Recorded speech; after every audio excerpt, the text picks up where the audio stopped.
I'm not afraid of dying. I'm afraid of realizing I lived wrong and no one warned me. And I'm 84 years old. If you're watching this, please don't do what I did because I didn't lose everything in one mistake. I lost it in thousands of small ones. My name is Harold, and for most of my life I thought I was doing enough. Not terrific, just enough. Enough work, enough effort, enough responsibility. I believed love was proven by exhaustion, by coming home tired, by sacrificing myself for the future. I believed that if I was worn out, it meant I cared, I worked, I worried, I carried pressure silently, and I told myself that was what being a man looked like. People respected me, they trusted me, they said I was reliable. No one ever asked if I was present. At home, the silence grew slowly.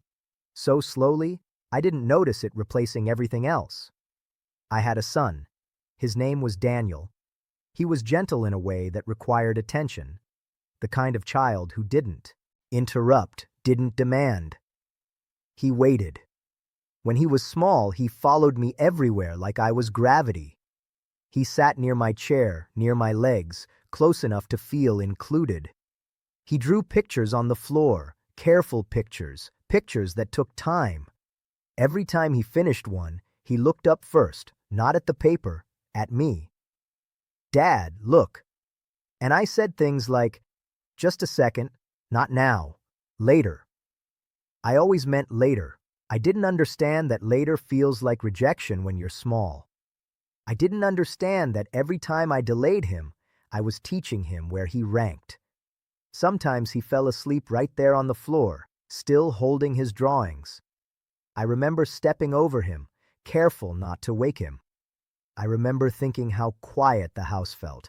I remember liking that thought follows me everywhere now. As the years passed, he asked less, waited less. He stopped showing me his drawings, stopped sitting near me. I told myself he was becoming independent. I didn't realize he was becoming careful. Careful not to bother me.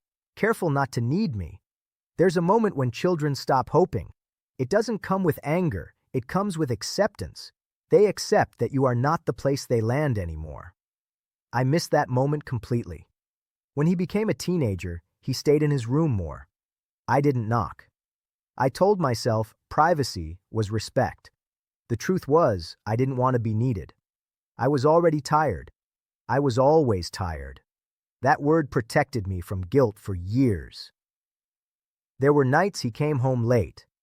I didn't ask where he'd been, not because I trusted him, because I didn't want another responsibility. I told myself I would talk to him properly someday. When things calmed down, they never did. Life doesn't calm down. It just distracts you until it's over. There was one evening I still replay. He stood in the doorway of my room, not saying anything, just standing there. I remember feeling annoyed before I even knew why. I finally looked up and said, "What?" He hesitated, then said, "It's nothing," and walked away. That was the last time he ever tried to enter my world. At the time, it felt ordinary, forgettable. I didn't feel pain. I felt relief. Relief that I could go back to what I was doing. That's how dangerous it was. The moments that destroy you don't feel heavy when they happen. They feel convenient. Years passed. We lived in the same house. We barely spoke. I knew facts about his life, his schedule, his responsibilities. I didn't know his fears. I didn't know his loneliness. I told myself, fathers and sons don't talk about those things.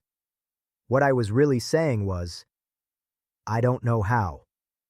Eventually, he stopped calling, stopped reaching out, and I told myself this was normal. I even told myself I had done my job well. I didn't realize that silence doesn't mean peace. It means distance. And distance left unattended becomes permanent. There was a sentence he said once, just once, so small it barely registered. I dismissed it the way I dismissed everything else. That sentence should have scared me. Instead, I forgot it. And now that sentence is all I hear because some mistakes don't break things loudly. They empty them slowly until one day you look around and realize there's nothing left inside. I want to show you something. Not a tragedy, not a dramatic moment, just life as it looked back then. These photos were taken during the years. I thought everything was fine.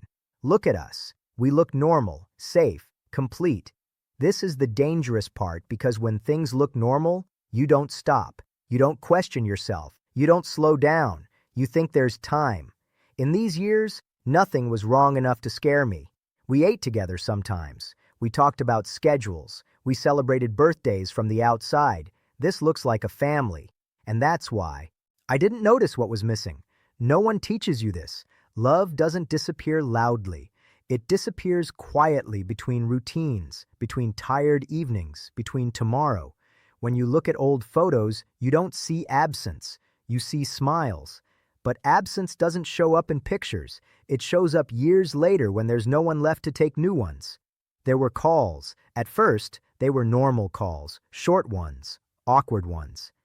"Dad, do you have a minute?"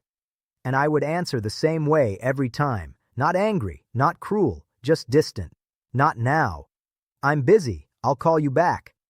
I believed that sentence. I really did. I believed I would call him back. Sometimes I even picked up the phone later, stared at his name, and put it down again because I didn't know what to say. That's the part people don't talk about. It's not that you don't care. It's that you're afraid of the conversation you avoided for too long. Avoidance slowly turns into fear. Fear turns into silence, and silence becomes a habit. There was one call I remember clearly because it sounded different. His voice wasn't asking anymore. It was careful, like he didn't want to disturb me. He said, "Dad, it's okay if you can't talk. I just wanted to hear your voice." I laughed. I said something stupid. Don't be dramatic. That sentence lives inside me now. I didn't hear pain. I heard inconvenience. That's what distance does. It rewires how you listen. After that, the call slowed down. Then they stopped and something shameful happened. I felt relief. No more guilt. No more missed calls. No more reminders that I was failing at something I didn't know how to fix. I'm 84 now. People ask me what my biggest regret is. They expect something dramatic. It isn't. My biggest regret is that the last version of me my son knew was distracted. If you're watching this and someone came to mind, don't argue. That was that feeling. Go to them. Sit down. Don't fix anything. Don't explain yourself. Just listen. Because one day you'll have all the time in the world and no one left. If you're still here, thank you for listening. If any part of this it felt familiar, if any sentence stayed with you longer than it should have, please write it in the comments. That's her need for someone else who might need to read it. If you want me to keep telling you what I learned too late, share this video with someone you care about.